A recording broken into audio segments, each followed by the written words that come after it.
Почитувани, се враќаме назад во студиото, а пред да преидеме на темата која што ја најавивме за овој блок, односно прашањето каква 2019 година може да очекува правосудниот систем во Македонија со нашиот гостин, имаме само една кратка најава со оглед на тоа што е денеска 15 јануари и денот кога почнува она што долго го најавувавме и она што долго го очекувавте на нашата програма, а тоа е новата емисија Македонски инсайдер, кога вечерва ќе бидат откриени првите 4 досиеа и првите, односно 4 теми на кои што ќе биде фокусирана ова истражувачка емисија. Секако во 21 часот нашата екипа подготви еден специјален видеоматеријал кој што ќе служи како најава за емисијата и она што ние подготвивме и што ќе подготвуваме за вас, така што останете и натаму со нашата програма. Во 21 часот, уште еднаш повторувам, ќе можете да го видите тој специјален видеоматеријал кој што е подготвен и 4 досиеа кои што ќе ги работи инсайдер, а сега најавата за гостинот ќе му ја препуштам на колегата Игор Стефановски. Добро ни дојдовте до Дарко Аврамовски од коалицијата Сите за правично судење. Прв пат сте во студиото. Благодарам, да, прв пат, да. Супер, одлично, фала ви на прашањето. Прво би почнал, бидејќи денеска почна актуелните судски процеси, прв пат во 2019-та, каква оценка би дале вие за стартот, бидејќи постојано имавте соопштени јавни излагања во однос на големиот судски процес од организиран криминал 27 април и денеска се одложи. Толкому така, да. Ова беше едно од ретките одлагања на овој предмет. Впрочем, што настане и поради процедурата, застоите во процедурата помеѓу судовите, конкретно помеѓу апелациониот суд и основниот суд Скопје 1 во поглед на доставувањето на решенијата за амнестијата на лицата кои што се опфатени со обвиненијата во овој предмет, па чином поради тоа всушност и се одложи денеска самото рочиште. Што е всушност и редовна пракса да се праќаат писмени написи од страна на кривичниот суд, па апелација не стигнало образложението од судот, по нискиот суд, па по високиот суд не го испратило на времено до понискиот суд припекување. Тоа за неефикасност во системот? Неефикасност не би можело да се каже дека е неефикасност на системот, меѓутоа станува збор за недостигна соодветна организација, можеби и координација на судските служби. Значи, известно е дека има некоја пречка, за да може да работите да се одвиваат непречено и во континуитет. Толку така, да, доколку не била направена уредна достава на решенијата, секако дека тоа, особено доколку тоа не било направено заради технички или правописни или печатни грешки во некој од решенијата. Така што да, би можеле да кажеме дека ајде најблаго како би било кажано дека можеби е несериозно постапувањето во еден толку многу сериозен предмет, како што досега практично и немало можеби сличен предмет, но ова би бил со оваа квалификација. Да, предметот диво населје кој што беше и по број на обвинети, квалификација, сериозноста на делата. Така што станува збор за еден од најсериозните предмети со кои што се соочило судството во Македонија. А го третира несериозно, тако можеме така да кажеме. Ставот на коалицијата е дека овој предмет не се третира со должната сериозност и внимание со кое што треба да биде третиран. Токму затоа имаше и застој во однос на праќањето на писмото, стигањето до поранешниот премиер Никола Груевски, но тоа ќе го ставиме за понатаму. 27 април, коалиција Сите за правечно судење, постојано ваши наблюдувачи, представници од вашата организација беа внатре во судницата со секојдневни речиси известувања, што од не доцнењето, туку спроведувањето на судот да го одржува рочиштето до доцните вечерни часови. Какво е вашето гледиште за вас? Колку се прекршува човековите права кога еден човек треба од притвор во суд да биде носен цел ден, да биде задржан таму? Да, всушност од тука потекна и оние најголемите реакции кои што ги имаше коалицијата во врска со истиот предмет, кои што всушност тоа е првите индиции кои што ни покажаа дека можеби не се постапува со должното внимание во овој предмет, бидејќи, како што реков, станува збор за еден од најкомплексните предмети во судството, со бројот на докази, кривичното дело кое што се става на товар, бројот на обвинети лица кои што се засегнати во предметот. Тука кој би бил одговорен во однос на време траењето на судењето, судот, односно судијата кој што одлучил така да биде ли председателот на судот?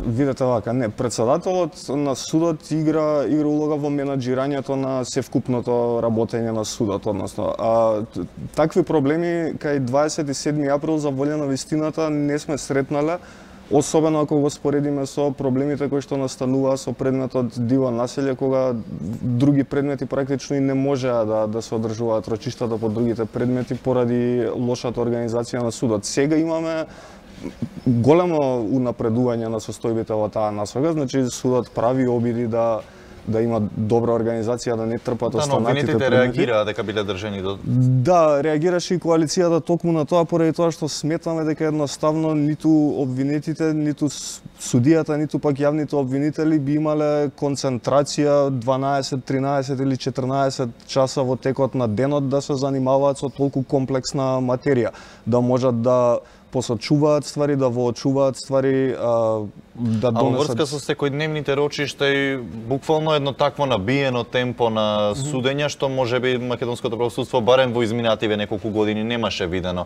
Да, праксата до сега на судството било, се случувало да има предмети кои што траат подолго од предвиденото работно време на судот.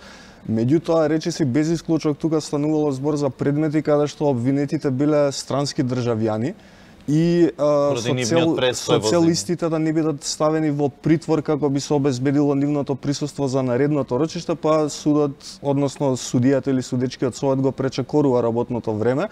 Меѓутоа, тоа биле всушност и предмети кои биле завршени на самите тие рочишта каде што било пречекорено работното време, веќе истиот ден имало судот веќе донел одлука, што не беше случај со 27 април, бидејќи самата доказна постапка траеше. Да, практично не може да се направи паралела со случајот што вие го споменавте. Да. Така, да. Мислам дека колегата имаше прашање. Така, ниту вашиот глас, ниту гласот на обвинетите сепак на крајот не беше слушнат. Рочиштата се продолжува до 22 часот, 23 часот имавме случај, речиси до полнок да трае едно судско рочиште од саба или зутрината.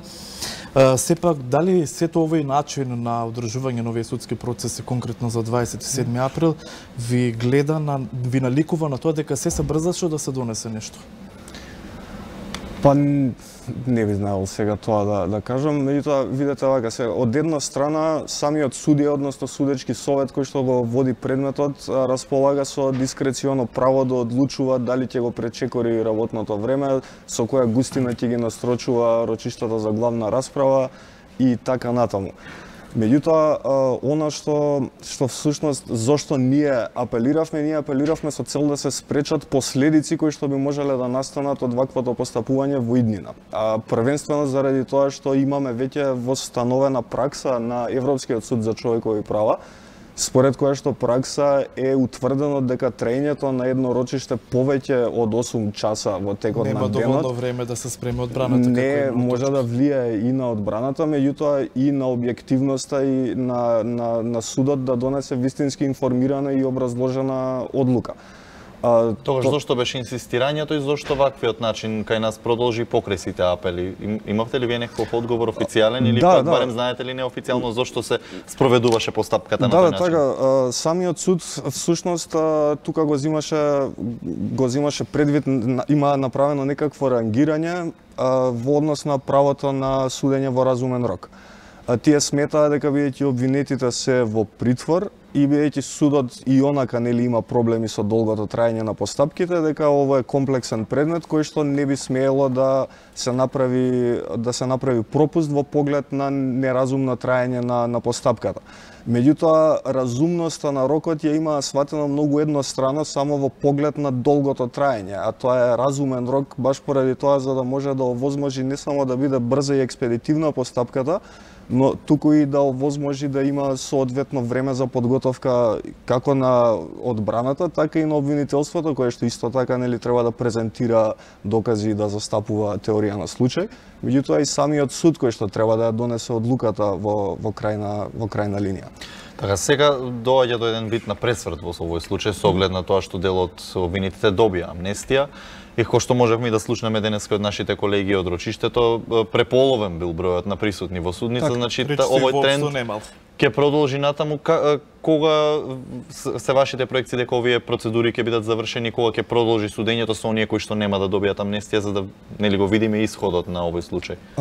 Најавата, како што знаме, дека веќе на 21 јануари треба да се продолжи со давање на завршните зборови од страна на обвинителството, а потоа и завршните зборови од страна на одбраната, што значи дека со оглед на динамиката со која што се одвиваше овој предмет до сега, би требало до крајот на месецов би требало да биде завршено со све, со тоа што не би можел да преюдицирам кога би била одлуката. Процедурите кои се околу амнестијата, која што и така како беше тема која што беше дискутирана, и сега ќе го парафразирам во ова прилика премиерот Зоран Заев, кој што рече дека затоа и било постигнато преку политички начин на амнестијата и била донесена во собранието за да не се изврши упад во правосудството, но дали вие на ова гледате вака или пак сепак и со политичката одлука се врши упад во правосудниот систем?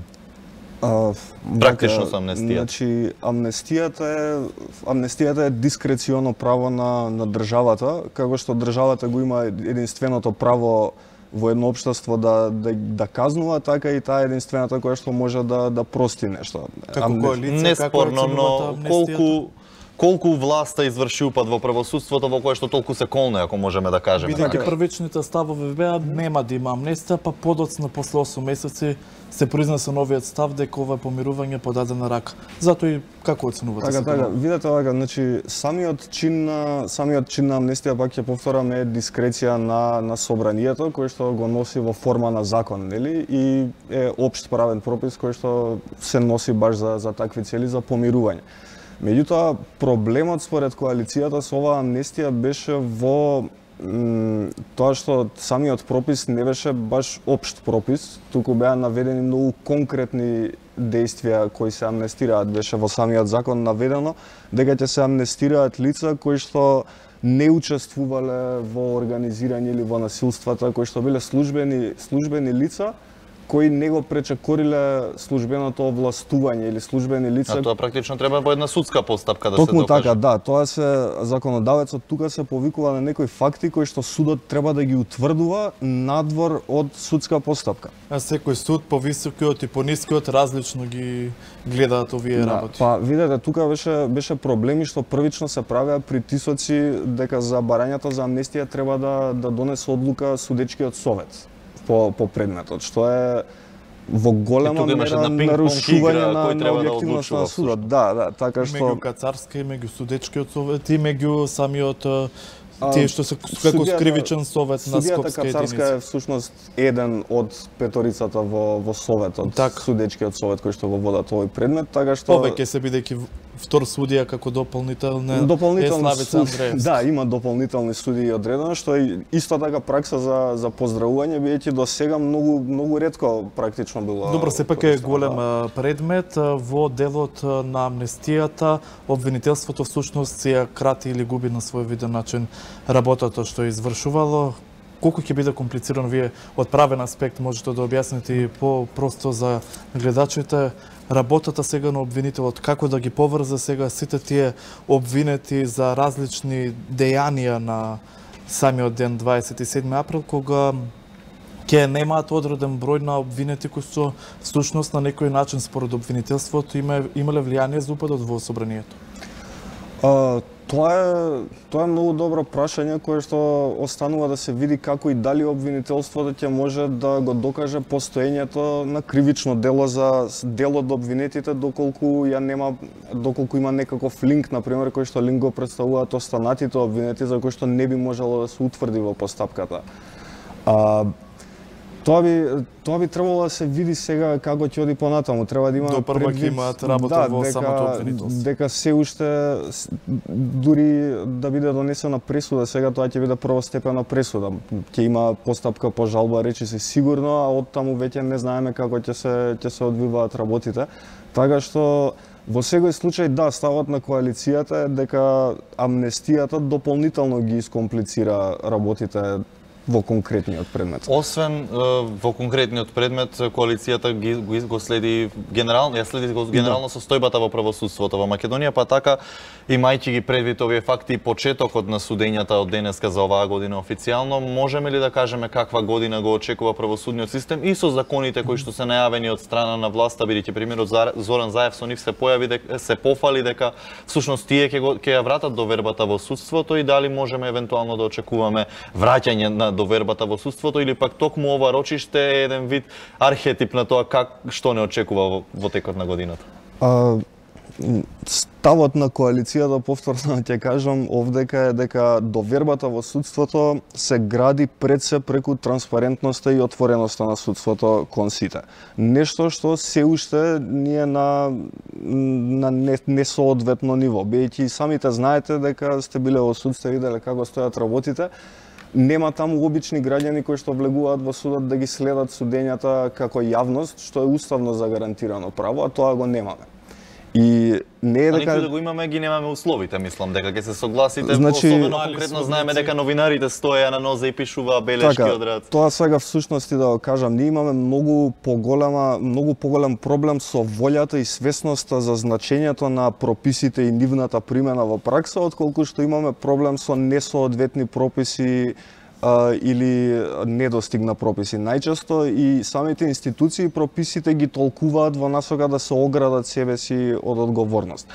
Во голема мера слично се случува и со судовите. Сме имале многу случаи кога судовите користеле секакви минимални, па речиси и бизарни прилики за да исклучат јавноста од расправата, само за да можат да го продолжат судењето за затворени врати. Така што во голема мера станува збор за свесност овде. Бележиме пиммерки. Со пиммерките. Да, тоа е добар пример, многу очигледен пример, бидејќи никаде во законот не е предвидено дека ако се прибавени докази на тој начин дека тие треба да бидат изведени зад затворени врати, што е пракса воспоставена на судовите во Македонија, речиси без исклучок. А при тоа нема кој да ја опонира жестоко како граѓанство ако велите дека недостасува свеста. Бидејќи новинарите и тоа како реагираат на било какво затварање на вратата во судот. Да, видете, ние комуницираме често, не само преку медиумите, комуницираме и директно со судовите, судиите, председателите на судовите. Морам да кажам дека сме имале напредок во таа насока. Сме имале случаи поединечни судии, не на ниво на суд, меѓутоа сепак поединечни судии кои што дозволиле представници од коалицијата да наблюдуваат рочишта од главна расправа кои што биле сосема соодветно биле затворени за јавноста, меѓутоа било дозволено согласно член 355 од ЗКП присуство на стручна јавност. Но имаше и случај каде што беше и како стручна јавност вашиот представник отстранет.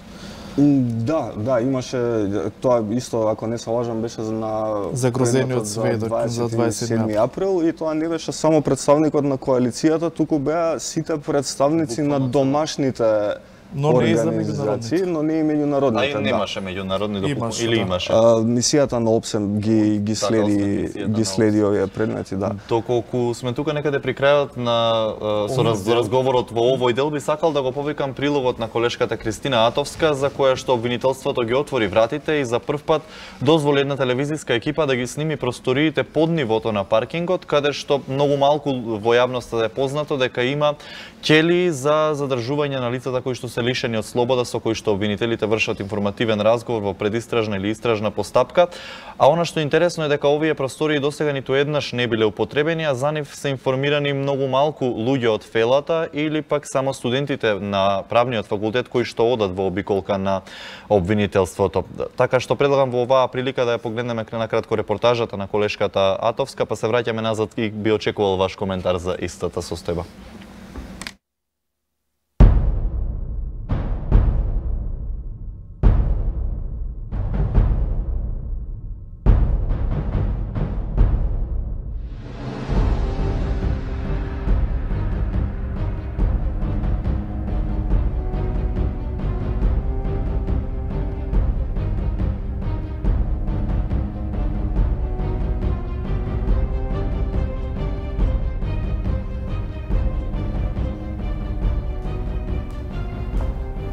Основното јавно обвинителство ги отвори вратите за камерата на 1 ТВ. Оваа зграда е изградена во 2013 година и истата е пуштена во употреба. Она што малкумина го знаат е дека во подрумските простори на зградава која се наоѓа на самиот кеј на Вардар постојат кели во кои се врши оној почетен разговор пред јавен обвинител, односно во она предистражна постапка кога се всушност лицата лишени од слобода. При самиот влез доле во подрумот има една врата која води до лифтот. Ова е засебен лифт, како што ни објаснија службата за односи со јавност, и до него немаат пристап другите лица и странките кои влегуваат во оваа зграда. Лифтот води од паркингот директно до 6-тиот кат, односно до врвот, каде што се наоѓаат собите за сослушување и собите за препознавање. Во овој долг ходник, како што може да забележите, веќе уредно опремен, се наоѓаат 2 кели кои се наменети за повеќе лица и уште 10 кои се наменети за притвор, односно за чување на само едно лице, секако во зависност од кривичното дело и во зависност од постапката.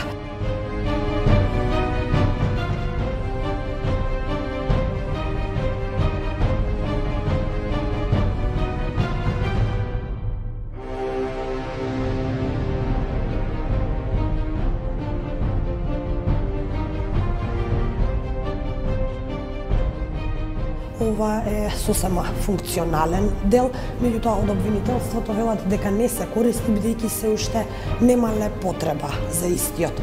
Велат дека оние канцеларии во кои обвинителите ги вршат првичните разговори внатре во полициските станици доволно ги исполнуваат условите и потребите на обвинителството, па токму затоа овие простори останале досега неупотребени и се уште не се употребуваат.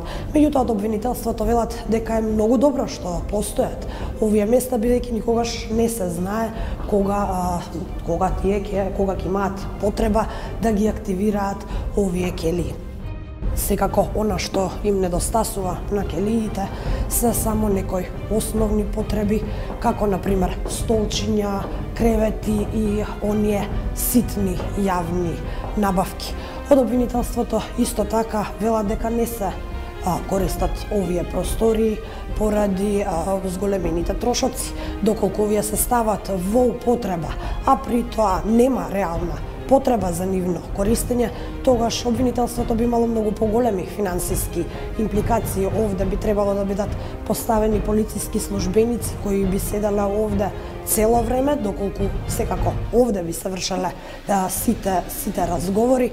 И исто така овој дел, овој подрумски дел кој се наоѓа дури испод нивото на паркингот, би требало и во целост, цело време да биде загреан. Сега може да видиме како изгледа ова една од 10 келии кои се наменети за само едно лице кое е лишено од слобода.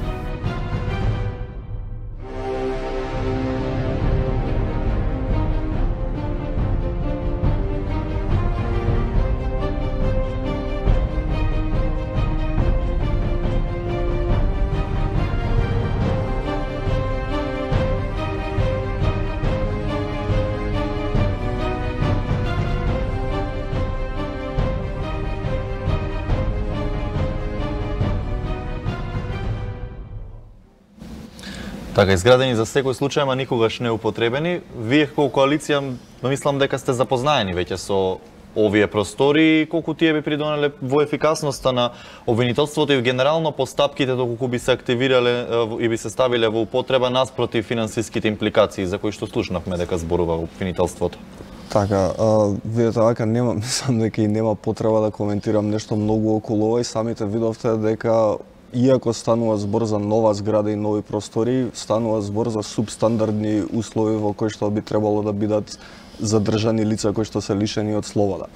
Дополнително со промената на законот на кривичната постапка, со воведување на адверсаријалниот модел на кривична постапка од 2013 година па наваму, на обвинителствата многу повеќе им се потребни тие истражни центри во самото обвинителство да имаат соодветен број на полициски службеници или останати припадници на правосудната полиција кои би ги имале на располагање цело време како би можеле независно самостојно да ги спроведуваат истрагите, односно да не зависат од барање на помош од МВР, финансии, царина и така. Значи веќе во постоечките простори имаат подобри услови за испрашување на лицата, доколку добро ве разбрав. Бидејќи зборувате дека овие се субстандарни, односно рековте дека ова се простори за задржување на лицата кои што се лишени од слобода.